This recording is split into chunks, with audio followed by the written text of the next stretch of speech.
अर्धसूत्री विभाजन द्वितीय। अब देखो जो जो फेजेस है अपन पढ़ चुके हैं ऑलरेडी, जो सारी फेजेस है, प्रोफेज फर्स्ट, प्रोफेज सेकंड जो आ रहा है ना, ये सब क्या है, बेसिकली एक जैसे ही है। यदि आपने समसूत्री विभाजन बहुत अच्छे से किया है तो आपको लगेगा कि अरे हाँ ये तो वही है, ये तो बिल्कुल वैसा का वैसा है, इसमें तो कोई चेंजेस नहीं है, ये तो हमें इजीली आ गया। क्यों? क्योंकि आपने पहले ही सूत्री विभाजन बहुत अच्छे से पढ़ा, आपने अर्धसूत्री विभाजन प्रथम बहुत अच्छे से पढ़ा, तो द्वितीय क्या है, बहुत इजी सा टास्क है, फटाफट हो जाएगा। तो फटाफट फोकस करो कि क्या क्या चेंजेस हो रहे हैं और क्या क्या समानताएं हैं। पूर्वावस्था सेकंड, अर्धसूत्री विभाजन द्वितीय गुणसूत्र के पूर्ण लंबा होने के पहले। ठीक है, अब क्या हो रहा है, जो गुणसूत्र है उसके पूर्ण लंबा होने के पहले और कोशिका द्रव्य विभाजन के तत्काल बाद प्रारंभ होता है। वापस बता रही हूं, अर्धसूत्री विभाजन द्वितीय गुणसूत्र के पूर्ण लंबा होने के पहले, यानी कि ये क्रोमोसोम है और ये जब तक पूर्ण लंबा हो जाता है उससे पहले एवं कोशिका द्रव्य विभाजन से साइटोकाइनेसिस होने के बाद, साइटोकाइनेसिस हुआ उसके जस्ट बाद में प्रारंभ होता है कौन, अर्धसूत्री विभाजन सेकंड। अर्धसूत्री विभाजन फर्स्ट के विपरीत अर्धसूत्री विभाजन सेकंड सामान्य सूत्री विभाजन के समान होता है। आई ऑलरेडी टोल्ड यू कि भाई जो समसूत्री विभाजन की अवस्थाएं हैं, मतलब प्रोफेज है, मेटाफेज है, एनाफेज है, टीलोफेज है, जैसे ही पूर्वावस्था है, मध्य अवस्था है, पश्चावस्था है, अंत्य अवस्था है, बिल्कुल सेम टू सेम कैसी है, हमारी समसूत्री विभाजन के समान है। तो आपको कोई परेशानी नहीं आने वाली। पूर्वावस्था सेकंड के अंत तक केंद्रक आवरण अदृश्य हो जाता है। हमने समसूत्री विभाजन की पूर्वावस्था में भी यही पढ़ा था कि जो केंद्रक झिल्ली है वो कैसी हो जाती है, लुप्त हो जाती है। गुणसूत्र पुनः सहनित हो जाते हैं, हाँ या ना, कि भाई केंद्रक आवरण जो है अदृश्य हो गया, यानी कि जो झिल्ली है, मेम्ब्रेन है, वो खत्म हो गई, नष्ट हो गई, लुप्त हो गई या अदृश्य हो गई। फिर हमने कहा जो गुणसूत्र है वो कैसे होंगे, सहनित होंगे, यानी कि कंडेंस्ड हो जाएंगे, वापस से कंडेंस्ड हो जाएंगे। अपन ने प्रोफेज में यही पढ़ा था, यही बात यहाँ पर भी पढ़ रहे हैं। मध्य अवस्था सेकंड, इस अवस्था में गुणसूत्र मध्यांश पर पंक्तिबंद हो जाते हैं। ये देखो, आप देखो यहाँ पर डायग्राम देखो, सारे गुणसूत्र कैसे हो गए, एकदम एक लीनियर अरेंजमेंट में हो गए ना, एक ही लाइन में आपको देखने को मिल रहे हैं, यानी कि कैसे हो गए, पंक्तिबद्ध, एक इक्वेटर पे एक सीधी लाइन पर ये प्रेजेंट हो जाते हैं। विपरीत ध्रुवों की तर्क तंतु की सूक्ष्म नलिकाएं व इनकी संतति अर्ध गुणसूत्र काइनेटोकॉर से चिपक जाती है। और कैसे होती है, ये देखो, यहाँ काइनेटोकॉर है, यहाँ काइनेटोकॉर है, यहाँ काइनेटोकॉर है, यहाँ काइनेटोकॉर है, ये आराम से चिपक गई है और एक इक्वेटर पे आके अरेंज हो गई है। क्लियर बात। अब पश्चावस्था देखो, इस अवस्था में गुणसूत्र बिंदु अलग हो जाते हैं। अब देखो, गुणसूत्र बिंदु अलग अलग हो गए, जो इस तरीके से पहले अपन ने देखा, इस तरीके से कनेक्ट थे, है ना,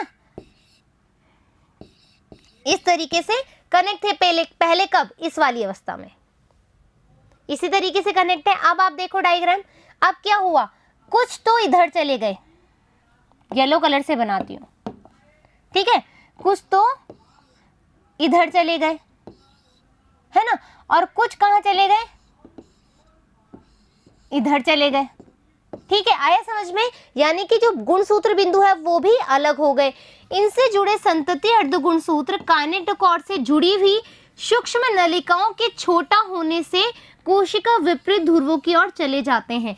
ये जो स्पिंडल फाइबर आप देख रहे हो, रुको एक बार कलर चेंज करने दो, स्पिंडल फाइबर क्या हो गए, देखो पहले जो ये तर्क तंतु है, ये कितने लंबे हैं, लेकिन जैसे ये इससे कनेक्ट हुए ये छोटे होते जा रहे हैं। जैसे ये इतना बड़ा था पहले, अभी छोटा हो गया, पीछे की तरफ धस रहा है, यानी कि ये जो है ये इस ध्रुव के बिल्कुल बगल में आ गया। क्यों? क्योंकि जो तर्क तंतु है वो छोटा होता जा रहा है, तो ये ध्रुव के बिल्कुल मतलब ध्रुव के बिल्कुल पास में चला जाएगा। यही बात यहाँ पर बोल रहे हैं अपन। नेक्स्ट देखो, अंत्य अवस्था सेकंड, ये अवस्था अर्धसूत्री विभाजन की अंतिम अवस्था है। ये क्या है, अर्धसूत्री विभाजन की अंतिम अवस्था है। हमें पता है टीलोफेज प्रोफेज से जस्ट अपोजिट है, केंद्रक झिल्ली आ जाएगी, जो वो है क्रोमोसोम है वो असंगठित होने लगेंगे, गुणसूत्रों के दो समूह पुनः केंद्रक आवरण द्वारा घिर जाते हैं। आ गया, देखो कलर चेंज करना पड़ेगा, अलग अलग आवरण से घिर जाएंगे ऐसे, ये अलग अलग आवरण से घिर जाएगा, ये अलग अलग आवरण से घिर जाएगा, ये अलग अलग आवरण से घिर जाएगा, ठीक है। फिर कोशिका द्रव्य विभाजन के उपरांत 4 अगुणित यानी कि ये भी एन होगी, है ना, ये भी एन होगी, यानी कि एन एन एन एन 4, 1 2 3 4 अगुणित कोशिकाओं में ये विभाजित हो जाते हैं। कब? एंड ऑफ टीलोफेज, टीलोफेज के अंत में ये सब 4 अगुणित कोशिकाओं में विभाजित हो जाते हैं। कोशिकाओं का कोशिका चतुष्टय बन जाता है, चतुष्टय बन गया, 1 2 3 4 4 चतुष्टय, ठीक है। अर्धसूत्री विभाजन एक ऐसी प्रक्रिया है जिसके द्वारा लैंगिक जनन करने वाले जीवों की प्रत्येक जाति में विशिष्ट गुणसूत्रों की संख्या पीढ़ी दर पीढ़ी संरक्षित रहती है। नीट में ये क्वेश्चन पूछ लिया जाता है, किस विभाजन के द्वारा लैंगिक जनन करने वाले जीवों में संतति जो है वो पीढ़ी दर पीढ़ी पहुंच जाती है, तो आपका उत्तर आना चाहिए अर्धसूत्री विभाजन। क्लियर बात? आगे आइए। यद्यपि विरोधाभासी प्रक्रिया के परिणाम स्वरूप गुणसूत्रों की संख्या कैसी रह जाती है? आधी रह जाती है ना, कैसी रह जाती है? गुणसूत्रों की संख्या। अब देखो यहाँ पर अपन ने क्या किया, ये देख रहे हो आप। अब आगे जाकर के फर्दा अंत्यावस्था प्रथम में, है ना, अंत्यावस्था प्रथम तक हमने देखा, फिर सॉरी, अंत्यावस्था प्रथम में अपन ने देखा, और फिर ये क्या चल रहा है, अंत्य मतलब पूर्वावस्था, अर्धसूत्री विभाजन द्वितीय चल रहा है, पूर्वावस्था सेकंड, मध्यावस्था सेकंड, अंत्यावस्था सेकंड और पश्चावस्था सेकंड। तो इसके फलस्वरूप क्या हुआ कि पहले हमारे पास 2 कोशिकाएं आई थी, फिर फर्दर हमारे पास क्या हुआ, अर्धसूत्री विभाजन द्वितीय हुआ, और 1 2 3 और 4 कोशिकाएं हमें मिल गई आराम से। इसके द्वारा जीवधारियों की जनसंख्या में एक पीढ़ी से दूसरी पीढ़ी तक आनुवांशिक विभिन्नताएं भी बढ़ेगी, नेचुरल सी बात है, बिल्कुल बढ़ेगी। विकास प्रक्रिया के लिए विभिन्नताएं अत्यंत महत्वपूर्ण है।